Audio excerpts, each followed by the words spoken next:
There's a lot of love in that Windows 8, I gotta say. I think there's a lot that we can do, there's a lot that you can do, and most importantly, there's just a ton our customers will do.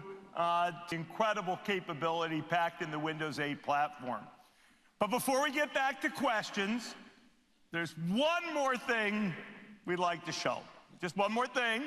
One more new experience in the Windows 8 family. We're going to announce today. You'll see a press release that says that we're acquiring a company called Perceptive Pixel.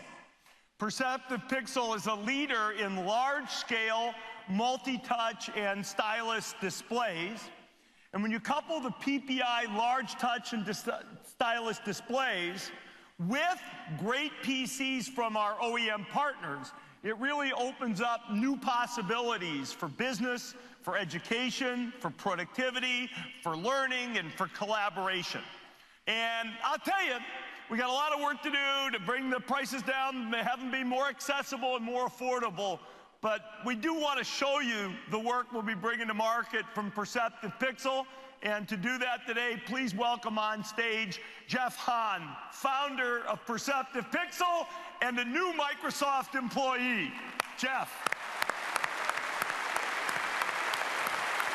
Wow. Wow. Can you hear me? Wow, thanks so much, Steve. I'm absolutely thrilled to be here, to be able to participate live in person in the context of this morning's announcement between our two companies. You know, I founded Perceptive Pixel a little over 6 years ago, specifically with the mission to see how advanced technologies like multi-touch, like stylus, like gestures, could specifically benefit the knowledge worker. How these technologies, how these rich experiences could actually help us get real work done. Now, when you think of productivity, what do you think of? You think of things like meeting rooms, conference rooms, workstations, whiteboards, post-it notes up on a wall, ideation, design charrettes. All these things revolve around larger surfaces. Now, it's no surprise then, if you look back at our rich history of products, that they've all tended to congregate around larger displays like this one. This is actually our flagship product. It's an 82-inch, the world's largest true multi-touch and stylus display in the world. It's been shipping for about a year now. It is really incredible. It's the largest display you could get. That's why we made it 82 inches.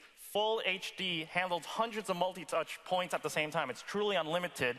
It's also covered with the world's largest piece of Gorilla Glass, 82-inch diagonal, 2 millimeters thin. That means it allows you to get really rugged like this, which is great for enterprise scenarios, but also means you can actually really feel like you're actually touching the graphics on the display, which is really critical, a real enterprise class experience. This is, of course, connected. There's an HP workstation behind there connected. It could be, of course, any other business class PC. And because of that, it runs Win 8, and that's what's awesome. Let me just show you by being able to log in and use my picture password here and be able to, of course, just see the Windows 8 start screen. Now, just before we can get started, it is so cool how the Windows 8 design language, the Metro design language, just works as is. It scales not just from your mobile device and your Slate device, but all the way up to a wall-sized device, just as is. It's really remarkable design. You can see just on its own, I love having this as my office, just as an ambient information appliance. You can see all the live tiles, you know, rotating, updating. I can see my stocks. I can see the news. I can see the Wimbledon results. I can see a great little information kind of display here that's just great to have running. But of course, because it's Win 8, all the Win 8 apps just work as is. So of course, I can bring up maps and look at how nice and fluid this interface is. It really is an incredibly fluid and rich experience.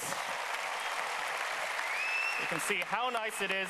And again, this is exactly the same apps you're used to that we just saw up there with Tammy, but the experience just becomes something even better when it's on a large screen like this. It's the same apps, not just having a personal consumption device, but something that indeed I can use collaboratively for an audience like this. Of course, I can bring up a browser, and it's great to see how great Internet Explorer, again, really been reinvented from the ground up to be touch and have all this great subpixel rendering. I can bring up other sites as well. It's really exciting to see this kind of thing. It really changes your mind about how you can actually use these kind of devices for doing presentations, for collaborating, for actually presenting information to a wide audience. It's a great large display, of course, so it's always great to be able to show video. It is nice to have one of these in the office, and we see these as replacements for anywhere you might actually have a conference or projection screen. It's nice. We will have one of these in our offices very, very soon. So, of course, what's great about it being Windows is, of course, all your normal desktop applications just work out of the box. For instance, I can bring up OneNote here. And OneNote is great. It's our digital note-taking tool, and it was originally designed for Slate devices. But it's really amazing how well OneNote on its own just works with large devices like this. So it's really cool to be able to take notes and be able to mark this up. And let's say we have one of these in our office, and we're together doing a project review. And of course, I can just instantly start marking this up and say, yep, that's good, that's good. This is what I want to focus on here, and this is really important. Now, you notice just InkNote just works, OneNote just works great right out of the box. But it's not just pen-enabled, it's also touch-enabled. That's what's really cool. I can actually just use touch and be able to not just mark this up, but indeed start a new ideation session here and be able to just work seamlessly between manipulating content and being able to author it as well. It's really compelling, it's really profound, because we've seen touch devices before. Touch is great for content manipulation, but it's not so great for content authoring. The stylus is fantastic for that. But there are very few devices that actually have both simultaneously. It's really profound to be able to do both at the same time, because I literally have one hand allocated to the authoring function, and my other hand, the non-dominant hand, to the manipulation function. And it's shown that it's quite a great division of labor mentally, so much so that this interface starts actually disappearing and actually start getting immersed, not so much the fact that this is a computer or a display, but that I'm actually just working naturally on my data or on my content. So it's really, really exciting. Of course, we can just use this purely as a digital whiteboard. All this stuff just works out of the box like that. It's very exciting. Now, collaboration isn't just co-located like this. It's also a standard part of business nowadays to, of course, have remote collaboration going. So Link, of course, just also works right out of the box. I can click on and start a meeting like this. And for the sake of time, I won't go able to do that. But it's very important to understand the different types of collaboration that are going to be possible with devices like this. So I've shown you the most advanced touch hardware on the market. I've shown you how it just runs Win8 out of the box. I've shown you how all the Office apps just work as is. We at Perceptive Pixel, of course, been investigating some even more interesting scenarios that could complement the Office applications. So let me show you one of those right now. This is an application we call Storyboard. It was designed for users to be able to make a really quick ad hoc presentation out of your existing assets. You can see it's a very touch-friendly interface like this, and let me just tap on one of these to get going. You can see what I've done here is already imported a lot of my PowerPoints, some of my brochures, some photos, some documents out here. And what I can easily just do is press play and, of course, be able to have a nice touch-friendly experience to actually go through my slide deck like that.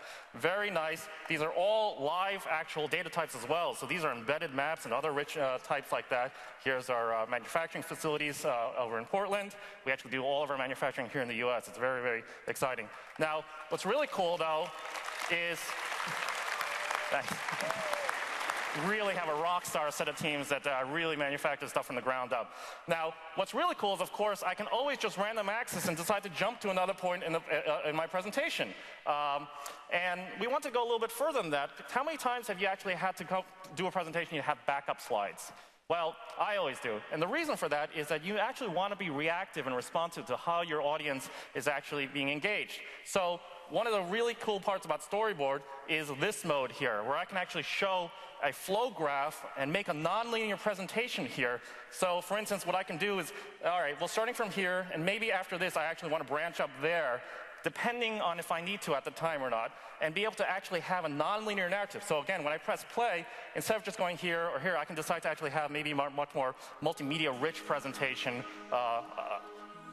Or I can say, no, actually people want to dive a little bit more into some of the election work we've been doing. This is familiar stuff to you guys. We've actually are quite well known for transforming the way broadcasters have broken down the elections. Or maybe I can jump into some of our more researchy work that we've done. Innovation in pen and touch is really going to be the next big thing. Or I can dive into perhaps some of our more technical research papers that we published. So really amazing versatility in a device like this to be able to really transform the way we actually work and present in an office setting. So I'm just showing the tip of the iceberg here. I'm really, really excited about some of the new things we're working on and how it's going to be integrated into future versions of Office. I'm also super excited about how much aggressive energy we're going to spend in getting this kind of hardware down to much more accessible levels, because really there's no reason why a device like this shouldn't be in every conference room, in every office, in every classroom. Thanks so much for having me.